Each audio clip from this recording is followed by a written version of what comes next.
अस्सलाम वालेकुम guys, welcome back to our channel. This is Farhan Parvez. This is आपका भाई राहिल शहजाद। उम्मीद है आप सब लोग खैरियत से होंगे, ठीक ठाक होंगे, एकदम बढ़िया होंगे। आज हम जिस वीडियो पे रिएक्ट करने जा रहे हैं इसका नाम है नंबी नारायण। ये इसरो के स्पाई स्कैंडल है। ISRO spy scandal explained. अच्छा, क्या है भाई? Man behind rocketry. हैं? ये क्या है? ये कैसी वीडियो है? ये अब देख के ही पता चलेगी। ये उसकी चैनल की है, BN न्यू की। बड़ी जबरदस्त चैनल है इन दोनों का, बड़ी जबरदस्त नॉलेज मिलती है इनके चैनल से। बड़ी मुझे मेरा फेवरेट और उस बंदे का बोलने का अंदाज बहुत अच्छा है, स्टाइल बहुत अच्छा है, एक्सप्लेनेशन का मजा आ जाता है और डिटेल बड़ी अच्छी है उसका। इसकी बोलने का अंदाज और अपनी बात को सही से तरीके से रखता है, वो समझाने की कोशिश करता है, मैक्सिमम लोगों को समझ आती है। हिल के ज़्यादा बोलता है ऐसे करके लेकिन जैसे भी बहुत अच्छा अंदाज है। तो गाइस, ओरिजिनल वीडियो का लिंक और टाइटल हमेशा की तरह टॉप ऑफ द डिस्क्रिप्शन में मिल जाएगा। Make sure to support the original creator और हमारे चैनल को भी जरूर सब्सक्राइब करें अगर वीडियो पसंद आए तो। Now let's start the reaction. लगा लो हैंड फ्री। नंबी नारायणन कौन थे? इसरो के ग्रेट साइंटिस्ट या दूसरे देश के जासूस? कल हमने रॉकेटरी फिल्म का ट्रेलर देखा और हम काफी कंफ्यूज हो गए। क्या हमें खुश होना चाहिए क्योंकि भारत के साइंटिस्ट के ऊपर एक ऐसी फिल्म बन रही है, या हमें दुखी होना चाहिए क्योंकि भारत के हीरोज के ऊपर ऐसे फेक केसेस भी होते हैं? डॉक्टर नंबी नारायणन एक ऐसे साइंटिस्ट जिन्होंने नासा को ना कह के भारत को हाँ कहा, लेकिन फिर भी एक फेक केस की वजह से उनका आधा करियर उनसे छीन लिया गया। In the next few minutes हम आपको एक साइंटिस्ट की कहानी बताने वाले हैं। उनकी साइंस, जस्टिस और देश के प्रति प्यार की कहानी आप तक पहुंचाने वाले हैं। अगर आपको भी लगता है कि उनकी कहानी और लोगों तक पहुंचनी चाहिए तो इस वीडियो को शेयर कीजिए। भारत के रियल हीरोज की कहानी आप तक पहुंचाना हमारा मिशन है। हमें सपोर्ट करने के लिए हमारे YouTube चैनल को सब्सक्राइब कीजिए और इस बेल आइकॉन को प्रेस कीजिए। जो देश साइकिल पर रॉकेट लेके जाता है वो देश स्पेस रेस में आगे कैसे निकल सकता है? एक टाइम था जब पूरी दुनिया के साथ साथ भारत भी इस बात में विश्वास रखता था, लेकिन फिर आया इसरो। मार्शन फिल्म के बजट से कम बजट में हमने मार्स ऑर्बिटर मिशन कंप्लीट किया। स्पेसएक्स के 1/4 कॉस्ट में हम सैटेलाइट लॉन्च करने की पावर रखते हैं और आज दुनिया की सबसे एफिशिएंट स्पेस ऑर्गेनाइजेशन है इसरो। ये सब पॉसिबल हुआ क्योंकि हमारे पास कुछ एक्स्ट्रॉर्डिनरी साइंटिस्ट हैं, और ऐसे ही एक साइंटिस्ट है डॉक्टर नंबी नारायणन। विक्रम साराभाई सर ने नंबी सर के टैलेंट को काफी अर्ली स्टेज में पहचाना और उन्हें आईवी लीग कॉलेजेस में जाकर पढ़ने के लिए कहा। रॉकेट प्रोपल्शन में मास्टर्स करने के बाद उन्हें नासा में काम करने का मौका मिला था, लेकिन उनका सपना तो भारत को नई ऊंचाइयों तक पहुंचाने का था और उन्होंने इसरो में वही किया। विकास इंजन डेवलप किया जो आज भी भारत के PSLV सैटेलाइट लॉन्च व्हीकल्स को पावर करता है। अगर भारत को मैन्ड स्पेस मिशंस करने हैं तो लिक्विड फ्यूल इंजन्स पर काम करना होगा, ये नंबी सर जानते थे। रशिया ने भारत के साथ 1990s में 235 करोड़ रुपीस का एक कॉन्ट्रैक्ट साइन किया था। सेम टेक्नोलॉजी USA 950 करोड़ में और फ्रांस 650 करोड़ में ऑफर कर रहे थे। इसका ये मतलब है कि 1990s में भी इसरो इंटरनेशनल लेवल पे कंपटीशन करने के लायक था। अब शुरू होती है कंस्पिरेसी। भारत को अगर मॉडर्न टेक्नोलॉजी का साथ मिले तो भारत अमेरिका का कंपेटिटर बन सकता है और फ्यूचर में कम प्राइसेस में सैटेलाइट लॉन्च करके स्पेस रेस में आगे भी निकल सकता है। अमेरिका ये जानता था। इसे रोकने के लिए भारत से क्रायोजेनिक इंजन्स की टेक्नोलॉजी दूर रखना जरूरी था। यूएस के प्रेसिडेंट जॉर्ज H.W. बुश ने रशिया पर प्रेशर डालना शुरू किया और भारत का एक कॉन्ट्रैक्ट कैंसिल करवा दिया। लेकिन हमारे साइंटिस्ट स्मार्ट होने के साथ साथ स्ट्रीट स्मार्ट भी होते हैं। उन्होंने फिर भी 1999 तक क्रायोजेनिक इंजन लाने का टारगेट बरकरार रखा। भारत की इस तेज प्रोग्रेस पर एक स्पीड ब्रेकर लगाने के लिए कई इंटरनेशनल फोर्सेस ओवर टाइम काम कर रहे थे। किसी प्रोजेक्ट को कैसे खत्म करें?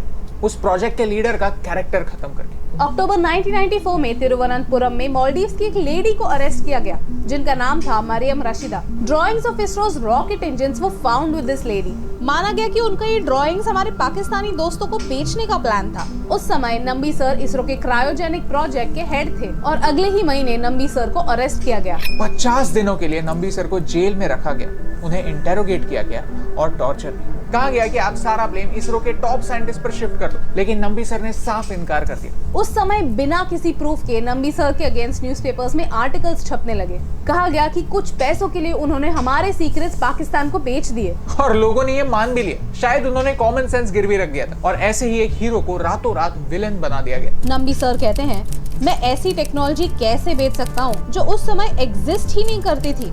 कोई एजेंसी मुझे स्पाई क्यों बनाए जब विकास इंजन की टेक्नोलॉजी ओपन मार्केट में अवेलेबल थी। कहते हैं कि जब उनकी वाइफ मंदिर जाती थी तब पंडित उन्हें प्रसाद भी नहीं देते। वो किन की बीवी है ये पता चलने पर रिक्शा ड्राइवर तक उन्हें उतार देते थे। मुझे एक बात बताइए, जो इंसान नासा को ना कहता है वो कुछ पैसों के लिए हमारे फ्रेंडली नेबर पाकिस्तान को हाँ क्यों कहे? शेखर गुप्ता कहते हैं कि जो भारत का बुरा चाहता है वो आज कितना खुश होगा, नहीं? क्योंकि हमने खुद ही अपने space program, defence program, intelligence और हमारे हीरोज को डिस्ट्रॉय कर दिया है। 1996 में सीबीआई ने डिक्लेयर कर दिया कि एस्पियोनाज के लिए कोई प्रूफ नहीं है और उन्होंने कहा कि ये केस बेबुनियाद है, ये केस फेक थी। फिर भी ये केस सुप्रीम कोर्ट तक गई, लेकिन सुप्रीम कोर्ट ने भी डिसीजन नंबी सर के पक्ष में दिया। इस केस के चलते हुए नंबी सर के काफी इंटरव्यूज हुए। उनमें से एक इंटरव्यू में उनसे पूछा गया कि क्या आपको लगता है कि अमेरिका की सेंट्रल इंटेलिजेंस एजेंसी का आपको फंसाने में कोई हाथ है? मैंने कहा कि फॉरेन फोर्सेस का हम साइंटिस्ट को फंसाने में हाथ है, शायद वो CIA हो सकता है या शायद कोई और। इस पूरे सिलसिले में सबसे बड़ी ट्रेजेडी क्या है पता है? कि 1994 के बाद इस केस की वजह से भारत के पूरे स्पेस सेक्टर में होने वाली प्रोग्रेस को भी एक स्पीड ब्रेकर लग गई। जो क्रायोजेनिक टेक्नोलॉजी 1999 तक फंक्शनल हो सकती थी, उसे फंक्शनल होने में 15 साल और लगे। सोचिए, आज इसरो कहाँ होता अगर हम अफवाहों से ज्यादा हमारे साइंटिस्ट की कदर करते। 2019 में फाइनली उन्हें पद्म भूषण देकर भारत सरकार ने पूरी दुनिया को बता दिया कि हमें नंबी सर के पेट्रियोटिज्म पर कोई डाउट नहीं। देशभक्त एक काफी भारी शब्द, और ऐसे भारी शब्द अपने साथ साथ एक बर्डन कैरी करते हैं। और ये बर्डन निर्दोष होने का नहीं, लोगों के नजरिए में निर्दोष रहने का बर्डन। क्योंकि हम एक ऐसी सोसाइटी में रहते हैं जहां क्रिमिनल का क्राइम प्रूव होने तक उसे इनोसेंट माना जाता है, लेकिन एक इनोसेंट इंसान को हर कदम पर अपना इनोसेंस प्रूव करना पड़ता है। जब हम पढ़ते हैं कि कैसे बार बार लगातार एक नए भारत का सपना देखने वाले हीरोज को टारगेट किया जाता है, कभी सस्पिशियस प्लेन क्रैश में, कभी पॉइजन से या कभी कैरेक्टर असैसिनेशन से एलिमिनेट किया जाता है, तब हम ये समझते हैं कि हमारी असली पोटेंशियल क्या है और कुछ लोग इस पोटेंशियल से कितना डरते हैं। बाहर के फोर्सेस भारत को तोड़ने की कोशिश करते हैं क्योंकि कहीं शायद वो भारत को एक कॉम्पिटिटर मानते हैं। साम दाम दंड भेद किसी भी तरीके से अपने कंपटीशन से आगे रहना चाहती है, ये एक सच है। लेकिन सवाल ये है कि क्या हम अंदर से भी इतने खोखले हैं कि एक जीनियस को गद्दार कह के उसके जिंदगी के इतने साल बर्बाद कर रहे हैं। अगर आपको लगता है कि ये कहानी और लोगों तक पहुंचनी चाहिए तो इस वीडियो को शेयर कीजिए। And we specially want to thank Madhavan sir for bringing Nambi sir story to the world through his. हमारे देश के साइंटिस्ट हमारे देश के असली हीरोज हैं, क्योंकि अपनी काबिलियत के दम पर वो बड़े बड़े देशों में जाकर अपनी लाइफ में अनलिमिटेड सुधार तो ला सकते हैं, लेकिन फिर भी वो यहाँ रहते हैं, इस लेस देन परफेक्ट सिस्टम में रहकर इस देश को सुधारते हैं। ये वो लोग नहीं जिन्हें नासा ने रिजेक्ट किया, ये वो लोग हैं जिन्होंने नासा को रिजेक्ट किया। और ऐसे रियल हीरोज की रियल कहानी आप तक पहुंचाने से मुझे फर्क पड़ता है। अच्छी थी वीडियो है। क्या बोलोगे फरहान भाई? एक चीज़ जो मैंने नोट करके अपने जहन में रखी हुई थी, पहली बात ये है कि नासा जो रॉकेट लॉन्च करता है ना, वो महंगा करता है, वो दुनिया का सबसे महंगा रॉकेट लॉन्च करता है। इंडिया उसके बाद जो स्पेस एक्स है, वो नासा से चीपेस्ट करता है। स्पेस एक्स ये एलन मस्क की मेरे ख्याल से 2 टाइम चीपर या 50% चीपर होता है वो। और ये जो इसरो है ये स्पेस एक्स से 1/4 चीपर है। मतलब दुनिया में सबसे, मैंने जो सुना है कि सबसे सस्ते रॉकेट जो लॉन्च करता है वो स्पेस के अंदर, वो ये इंडिया इसरो करता है। और तभी शायद इसी की वजह से जो इंटरनेशनल साजिशें जिसे बोलते हैं वो सारी, और ये जो स्टोरीज है ना, ये हर मुल्क के अंदर होती है। जो एक ऐसा बंदा होता है जो एक बड़ा यूजफुल होता है, तो उसको कोई ना कोई तरीके से फंसाने के लिए ये लॉबीज बहुत बड़ी होती हैं, काम चल रहा होता है, इंटरनेशनल लॉबीज होती हैं, वो फंसाती हैं ये। और ये बिल्कुल उनका तो काम हो गया ना, इंटरनेशनल का काम हो गया, और उसके इम्पैक्ट बड़े गंदे पड़ गए भाई। देखो 15 साल लेट हो गया ना इन लोगों का काम, 15 साल लेट हो गया, और उनको पता था कि डायरेक्टली ब्लेम करेंगे तो फिर फंसेंगे। इसको इस तरीके से कॉन्स्पिरेसी में फंसाया, वो सॉल्व भी नहीं, और फंसी वो सॉल्व भी नहीं हुआ। इतने सालों तक केसेस भी चलते रहे, और लोगों के ऊपर जो इम्पैक्ट पड़ता है इस केस, एक दफ़ा केस आपके ऊपर आ गया, आप शरीफ इंसान है, आपके ऊपर किसी ने केस डाल दिया, लोगों के दिमाग में तो ये पता है ना, आपने 100 शरीफाना काम करे हुए, लेकिन एक आपने केस आ गया आपके ऊपर, तो वो इम्पैक्ट, वो बता रहा है कि वो रिक्शा ड्राइवर जो है उसकी वाइफ को तक या फैमिली को नहीं बिठाता था, और वो मंदिर वगैरह जाते थे तो वहां पे उन्हें वो भी नहीं मिलता था, पंडित प्रसाद नहीं देते थे, जस्ट बिकॉज कि ये उनकी वाइफ है।